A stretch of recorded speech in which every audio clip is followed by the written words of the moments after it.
in the South, one of the ultimate love languages is knowing how to make good gravy. Biscuits and gravy for Sunday breakfast, chicken fried steak smothered in good gravy, or mashed potatoes. My mother makes the most incredible gravy. I mean, it is delicious. And when I got married and I moved into my own home, I thought that making her gravy would be easy. I'd watched her do it for years on our stovetop, and it looked so simple. But y'all, it was not. Turns out, watching somebody master their craft and actually doing it yourself are completely different things. Mom's gravy is more than just flour and milk. It's years of knowing when the roux is ready, how much seasoning feels right, and when to trust her instincts over any recipe that anybody would give her. That's exactly what's happening in school counseling. We are trying to replicate mastery by following step-by-step instructions created by people who've never stood in our kitchens. They don't know what ingredients we have on hand. They don't know how fast we're being asked to cook or how hot the stove is. And when our results don't measure up, we blame ourselves instead of questioning whether we're using the right recipe at all. So in this episode, we are going to throw out a lot of very popular recipes that have been ruining perfectly good school counselors. Hey, school counselor, welcome back. If you've been wondering which practices are actually helping kids and which ones are just making you look busy, this is your episode. For the past 8 weeks, I've been grading our field's most beloved tools. Today, I'm pulling it all together. The best, the worst, and the ones you've been told you have to do, even though the research says otherwise. But this isn't just a recap, my friend. This is your permission slip to stop doing theater and start doing work that matters. So if you're ready for some straight talk, my friend, some clarity, and maybe a little bit of rebellion, you are in the right place. I'm Steph Johnson, and this is the School for School Counselors podcast. All right, before we dive into this, let me tell you what this isn't. This isn't about roasting trends or tearing down people who believe in these tools. This is about freeing you from performative work so you can do the powerful work on your campus. If you're new to this podcast series, this highlights reel is going to be like a quick on-ramp for you. I'm going to give you the big picture. I'm going to show you which full episodes you might want to queue up next. And if you've been with me since episode 1, this is going to help you connect the dots between all the things we've ever talked about on the podcast and make wiser choices with your time. So today, for each tool, I'm going to give you my verdict. And yes, I've been actually grading these just like a report card from A to F. And that grade is based on 3 criteria. Does the research support it? Does it work in real school conditions? And does it help or harm school counselors who are trying to do their job? Most of these tools are getting grades that their creators don't like. But I'm going to share the truth. I'm going to share the traps that catch a lot of school counselors. And for each and every approach, I'm going to give you a takeaway that you can use as soon as you want to. All right? So are you ready? Let's start with the biggest sacred cow of all. The ASCA National Model received a D in episode number 157. Picture this. It's your first week on a new campus. The office still smells like somebody else's coffee, and your principal wants to sit down and talk with you about your expectations and responsibilities. You don't have any class lists yet, but you do have a voice in your head saying, build a comprehensive program, define, manage, deliver, assess, follow the ASCA National Model. So you start mapping lessons, you schedule groups, you color code your calendar, and by week 2, you're already feeling like you're burning out. Your walkie is going off nonstop. Somebody needs 504 information. Another kid needs crisis intervention. You're covering classes, doing lunch duty, and you're wondering why you're already failing. Here's what's true about the Ask a National model. It gave the school counseling profession some language and structure when we were really scattered.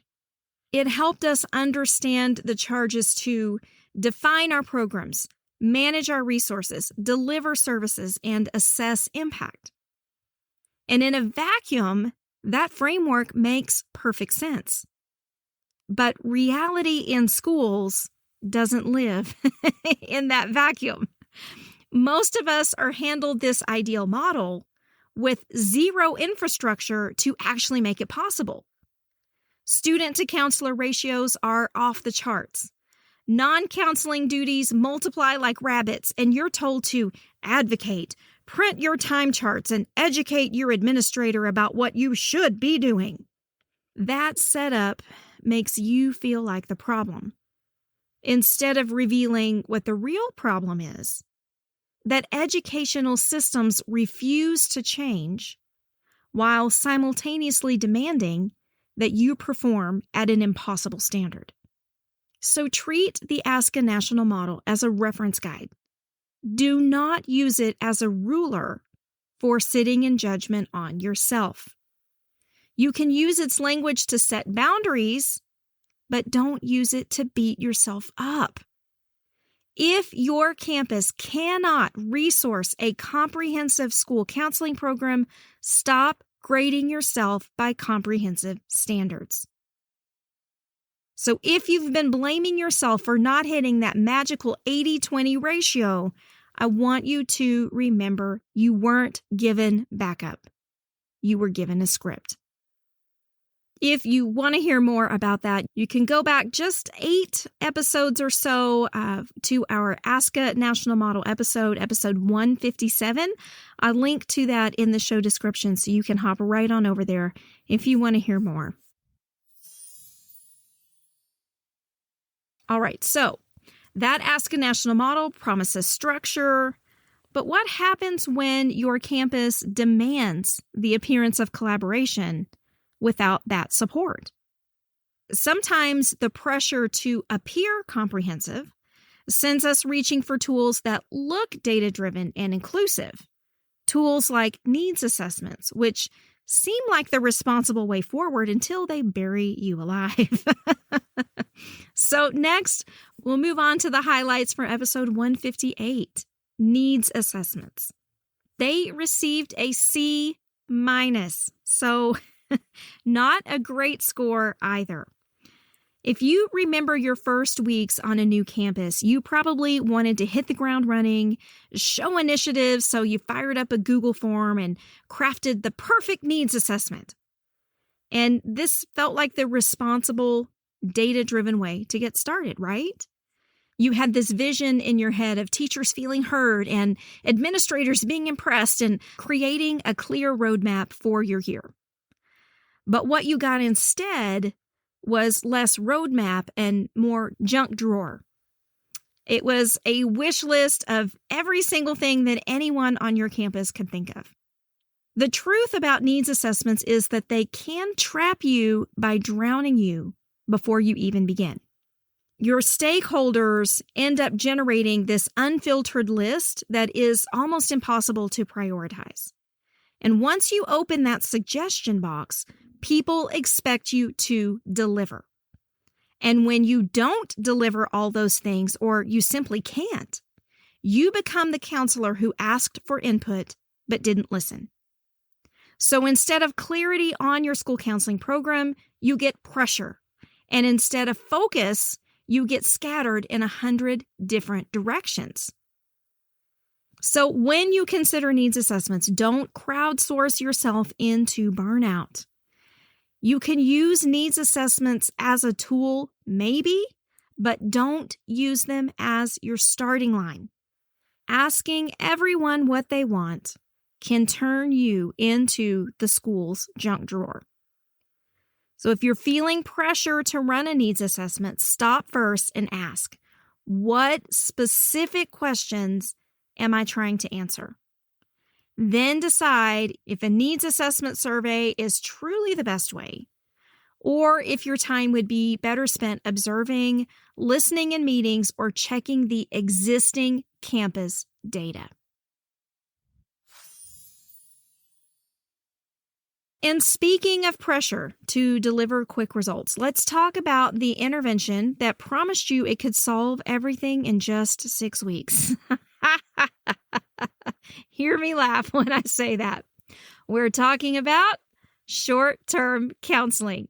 In episode 158, I gave short-term counseling a B-, so a little bit better than the Ask a National Model and the needs assessments, but not quite a gold star just yet.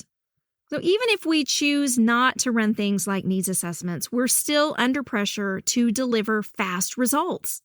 6 weeks, goal-focused, neatly packaged, and the truth about short-term school counseling is that it can work. Brief cognitive behavior therapy or solution-focused techniques can produce real, measurable gains. And for students with very mild concerns, 6 sessions might be exactly what they need. But the trap that we keep falling into is not recognizing that student gains can fade fast without reinforcement. Students with trauma histories don't heal in 6 weeks. Grief does not resolve on our timeline, and family dysfunction does not respond to a curriculum. When you try to squeeze deep student needs into shallow timeframes, you're essentially giving aspirin for a broken leg. Short-term counseling isn't a cure-all. It's one tool in your toolbox. And like any tool, it only works when you match it to the right job. So before you launch your next short-term group or short-term individual intervention, take 30 seconds and name out loud, literally say it, what your approach cannot do. Then share that boundary with your teachers and administrators and maybe even parents. Set realistic expectations from day 1, not week 7 when things start falling apart.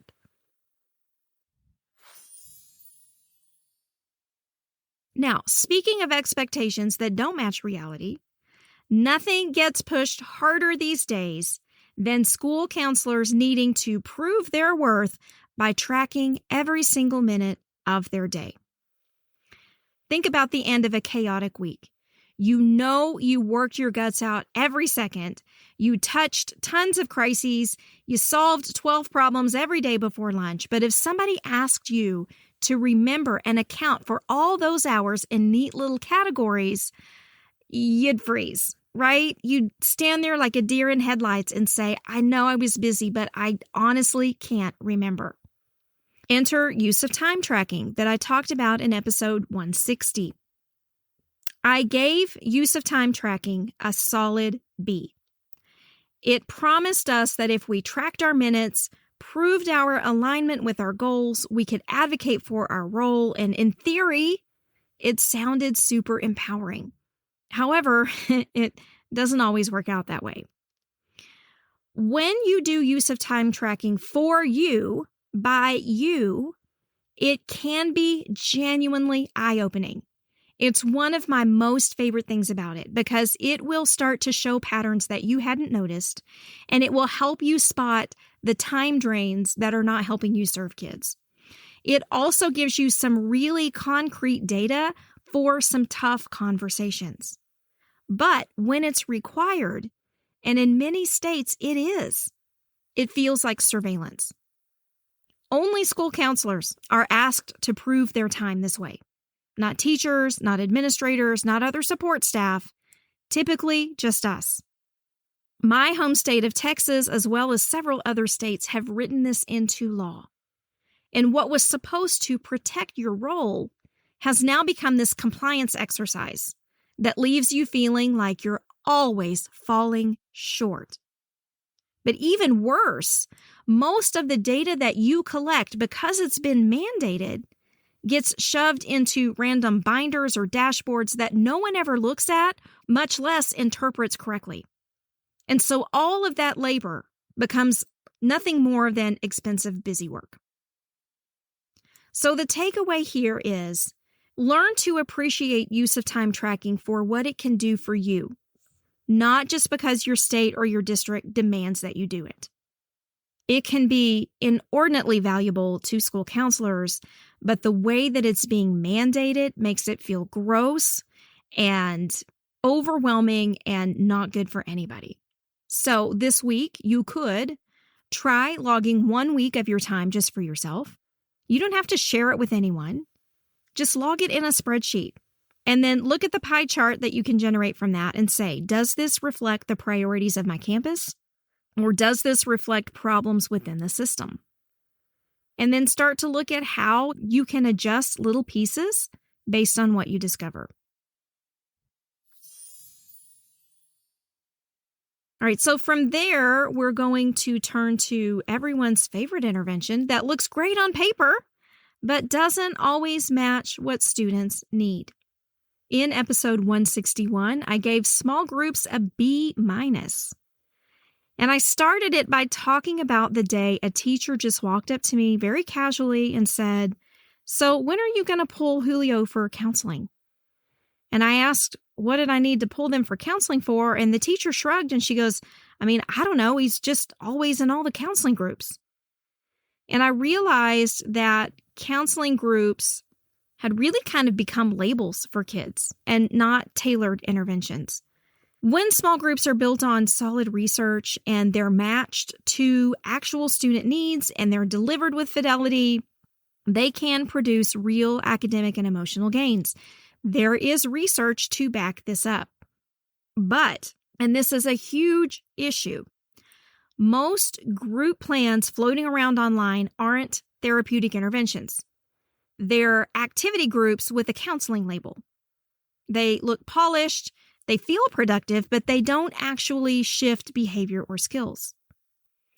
Too often, we grab resources from sites like Teachers Pay Teachers that claim to be evidence-based when really they're just borrowing credibility because someone somewhere read one research paper loosely aligned to their topic. So that's problem one. But then when we pull students into groups focused on deficits, we risk stigmatizing them. Plus, districts sometimes mandate groups just because the ASCA model recommends them or school improvement plans say you should run them, regardless of whether or not they actually fit your campus and student needs. So that turns your small groups into compliance theater instead of effective support. So the takeaway from this one is don't just run groups because it's expected. Run them when they're the right intervention, backed by actual research, and targeted to students who need exactly what you're offering. Because a coloring page about feelings isn't counseling. It's a coloring page. Ask yourself 3 quick questions for your groups. What research supports this approach? How will I know if it's actually working? And what's my backup plan if a student doesn't do well? And if you can't answer those questions in 60 seconds, you need to rethink your group. All right, so from groups, let's move to another widely celebrated strategy that's supposed to be the go-to gold standard of behavior intervention. Check in, check out. I talked about this in episode 162, where I gave check in, check out, or CECO, a grade of B-. In that episode, I told you about Jake. He was a 4th grader. He had spiky hair that never quite laid flat the way it was supposed to, and a grin that could light up any room when he wasn't melting down in the hallway. His teacher was at her wit's end. Jake would interrupt lessons, blurt out answers, and sometimes get up and just wander around. So I put him in check in, check out, and I was really actually excited about it. I followed the protocol perfectly. Daily behavior goals, point sheets, morning check-ins where we talk about his plan for the day, and afternoon debriefs to celebrate wins and problem solve the challenges. And for 6 weeks, it looked like we were doing a perfect Tier 2 intervention until I sat down to analyze the data. Jake actually had more behavioral incidents on the days that we checked in than on the days that we didn't. I remember looking at that spreadsheet, feeling like I had completely failed this kid who trusted me every morning with hopes to have a better day. Check-in, check-out has solid research behind it. And for students whose misbehavior is driven by attention seeking, this intervention is beautiful because it builds relationships, it provides structure, and it gives immediate feedback, which are all the things these kids crave. But where it falls apart is with kids like Jake, whose behaviors come from things like ADHD or skill deficits or sensory overload. SECO can actually make things worse for these students because we can't relationship our way out of brain-based differences. And here's what those enthusiastic training sessions about check-in, check-out don't tell you. That even in large-scale research studies, 25 to 40% of students on check-in, check-out needed more intensive supports. So it's not the magic bullet that it's often presented as. Districts that push check-in, check-out as the default Tier 2 option are overselling it. And they're setting you up for frustration when even your perfect fidelity to the method doesn't yield results. Perfect implementation of the wrong intervention is still the wrong intervention. So before putting any student on check-in, check-out, spend 5 minutes and do a quick function analysis. What happens right before the behavior? What does the student get from it? And if the pattern doesn't point to attention seeking, pause and reconsider. All right, so we've recapped the first 6 episodes of the Graded series, and I would love for you to go back and listen to those episodes in their entirety if they spark some curiosity for you and you want to hear more about what I have to say about them. Before I dive into these last 2 highlights, I'm going to pause for just a second because listening to all of this, all of these tools that don't work the way they're supposed to, all of these systems that are setting us up to fail, that information can feel pretty heavy. And you may be sitting there thinking, great, Steph, so basically everything I've been taught to do in school counseling is wrong. And I get it. I have been there and had those exact same thoughts. There was a time in my career that I thought that I was the problem. I wondered if I just wasn't smart enough or maybe not skilled enough or dedicated enough to make these interventions work the way everyone else was reporting them. And I'll be even more honest with you. I wrestle with providing this information sometimes. Before every podcast episode, every social media post, every school counselor consultation, I stop and I ask myself, is this too negative? Does this sound too harsh? Or am I being too politically incorrect to call out all of these beloved practices? But then I remind myself of this. You deserve the research-based truth more than you deserve all these pretty little lies that are floating around the school counseling world. You are absolutely drowning in school counseling fluff everywhere else.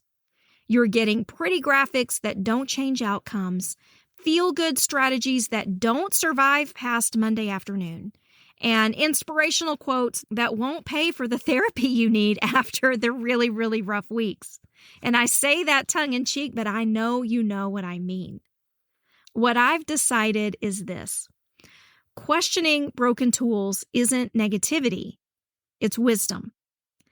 And the ability to recognize that you're not failing the system, but the system is failing you is the first step toward doing sustainable work that actually matters on your campus.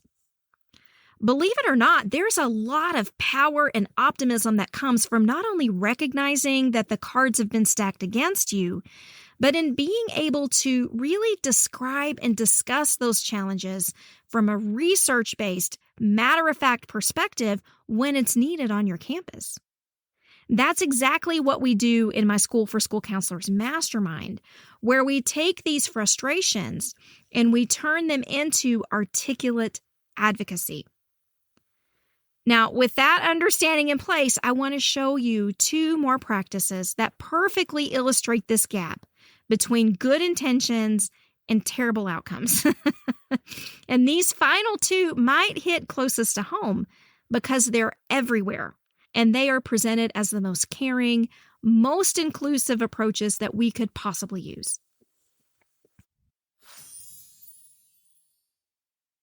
So imagine this nightmare scenario. A student is hospitalized for severe depression just weeks after breezing through a minute meeting with all of the standard fine, good, okay responses. On paper, that school counselor had checked every box and contacted every kid on campus to identify needs. But in reality, the system failed that child.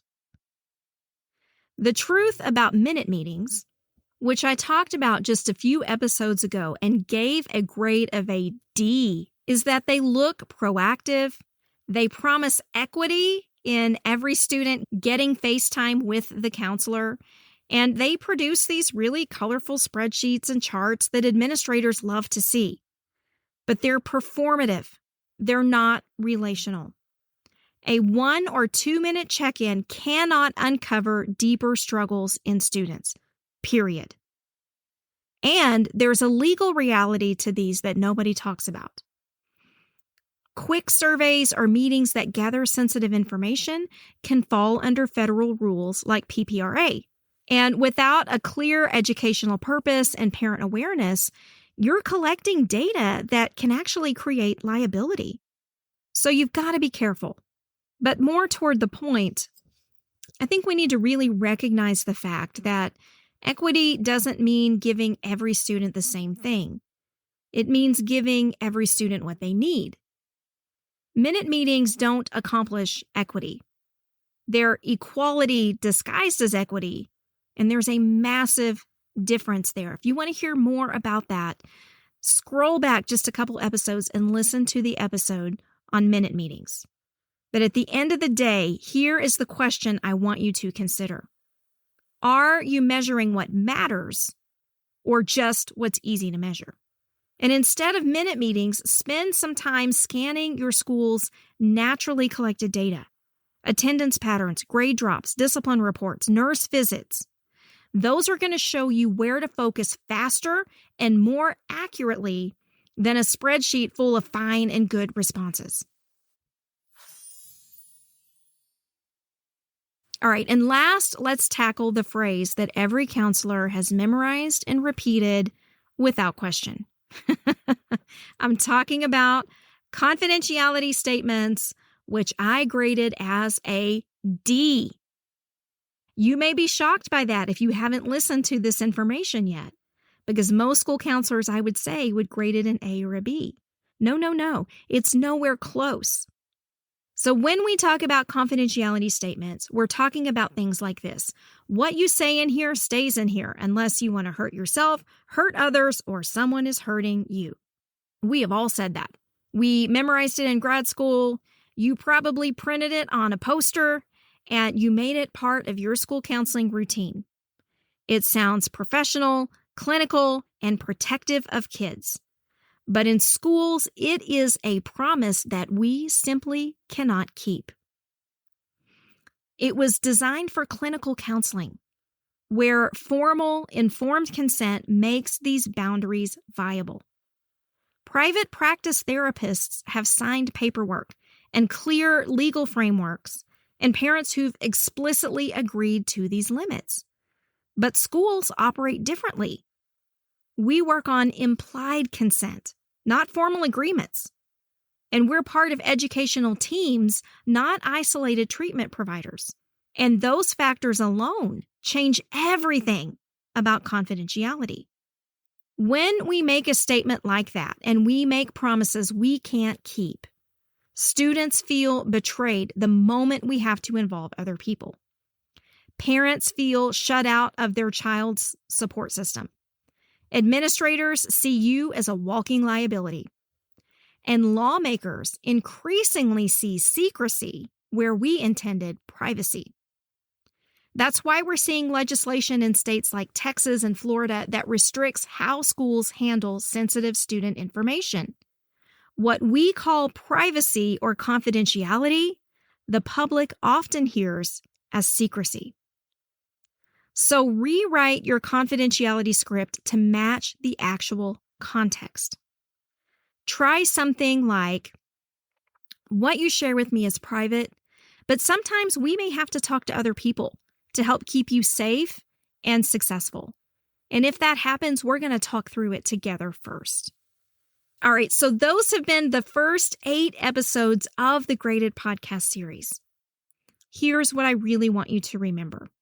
These tools are often failing you.